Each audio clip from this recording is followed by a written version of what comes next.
Delhi police ने 2020 के दिल्ली दंगों पर सुप्रीम कोर्ट में 177 पन्नों का हलफनामा दाखिल कर दिया है। पुलिस ने दावा किया है कि ये दंगे अचानक नहीं हुए थे, बल्कि एक रजीम चेंज ऑपरेशन के तहत की गई एक सुनियोजित साजिश का हिस्सा थे। पुलिस के मुताबिक सीएए विरोध को हथियार बनाकर देश की संप्रभुता पर हमला करने की कोशिश की गई। इस हलफनामे में यह भी कहा गया है कि इस तरह की हिंसा का पैटर्न दिल्ली तक सीमित नहीं था। उत्तर प्रदेश, असम, पश्चिम बंगाल, केरल, कर्नाटक में भी यही मॉडल देखा गया।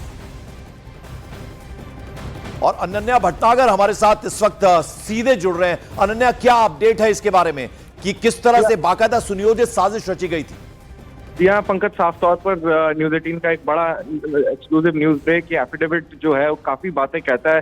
साफ तौर पर सबसे बड़ी बात जो सामने आई है कि ये सत्ता पलटने के लिए एक साजिश थी। ये दिल्ली पुलिस की तरफ से कहा गया है कि ये 2020 के जो दंगे थे ये सत्ता पलटने की एक साजिश के तौर पर किए गए थे और ऐसे टाइम पर किए गए थे जब US president Donald Trump Bharat में थे और इसी की वजह से इन लोगों को बेल नहीं दी जानी चाहिए। उमर खालिद, शर्जील इमाम और तमाम जो अक्यूज जो आरोपी हैं दिल्ली राइट्स के लार्जर कॉन्स्पिरेसी केस में उन पर उनके खिलाफ ये एफिडेविट दिल्ली पुलिस ने सुप्रीम कोर्ट में दायर किया है और साफ तौर पर कहा है कि ये सत्ता पलटने की कहीं ना कहीं एक साजिश थी और इस बड़ी साजिश के पीछे उमर खालिद और शर्जील इमाम जैसे लोगों का हाथ था और इनकी वजह से ही जो है कम से कम 50 लोगों की जाने गई और बहुत ज्यादा लोग जो थे वो चोटिल भी हुए थे।